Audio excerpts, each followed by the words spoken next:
peut se demander jusqu'où va aller Selma Bacha, parce que franchement elle a que 21 ans, elle a une marge de progression ahurissante. Là voilà, son activité ce soir, c'est encore vraiment époustouflant. Elle était partout, quand l'OL était vraiment dans le dur à 0-0, il y a eu des vraies contre-attaques dangereuses de la Juve. Et surtout, voilà, elle était là, elle est revenue de nulle part pour contrer une tentative d'Hurtig qui était en excellente position. Hendler aurait sans doute été battu sur le coup. Donc elle a sauvé son équipe à 0-0 quand Lyon était dos au mur.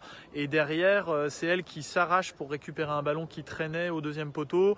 Et elle centre, et un centre absolument parfait donc pour l'ouverture du score d'Egerberg de la tête. Donc voilà, elle a été décisive. On l'a vu tenter un corner rentrant. On l'a vu sauver d'autres ballons chauds dans les surfaces en n'hésitant pas à mettre des grands dégagements avec beaucoup de rage. Et voilà, Sonia Bonpastor l'a souligné, c'est une leader, elle a que 21 ans, mais c'est déjà une leader, elle fait preuve d'un énorme caractère, elle a la rage sur le terrain. Et voilà, Corinne Diacre, heureusement, l'a appelée déjà depuis quelques mois. Et son avenir est clairement en équipe de France à Selma Bacha, que ce soit en latéral gauche ou un peu plus haut sur le terrain. Elle peut tout faire, elle a une patte gauche vraiment incroyable. Le geste du match, il est pour Catarina Macario. Franchement, c'est un geste très rare auquel on a eu droit ce soir.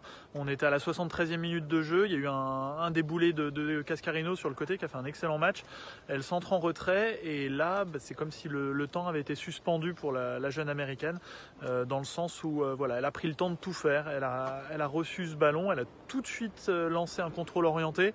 Franchement, on a eu l'impression de voir une action de classe à la Denise Bergkamp. Donc voilà, en pleine surface, elle s'est jouée de son adversaire direct, la Saragama, qu'elle a complètement embarqué avec elle. C'était un petit peu un contrôle orienté en type roulette. Voilà, en la contournant complètement. Ensuite, elle a réussi à la maintenir un peu à distance avec son bras et elle a pris le temps de finir, voilà, comme tous les grands attaquants le font. C'est elle qui contrôle le temps dans la surface et voilà, elle a trompé la gardienne sans aucun souci et ça faisait 3-0. C'était vraiment le but de la qualif, hein, même si l'OL s'est un petit peu fait peur en fin de match en encaissant un but. Super geste de cette joueuse qui était arrivée un petit peu avec une étiquette de phénomène, hein. Elle a débarqué il y a pile un an à l'âge de 22 ans en venant de son université américaine. Elle est déjà internationale et elle a vraiment beaucoup de talent, Catarina Macario. Bon, on s'en doutait dès le tirage au sort des quarts de finale, hein, quand on avait vu que voilà, si les deux équipes françaises passaient, elles allaient s'affronter en demi-finale, elles allaient se croiser. Et ben voilà, là on y est. Ce sera la 6e confrontation sur les 8 dernières éditions là, de la Ligue des Champions, donc c'est énorme.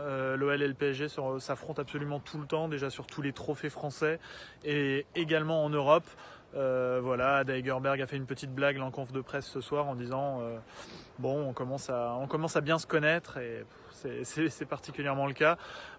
Donc voilà, on sait que ce sera chaud. La saison passée, les Lyonnaises ont beaucoup d'amertume encore, hein, sur la manière avec laquelle elles ont été éliminées. Elles avaient remporté le match aller 1-0 et elles s'étaient inclinées au retour en ayant beaucoup de cas de Covid, en étant très diminuées.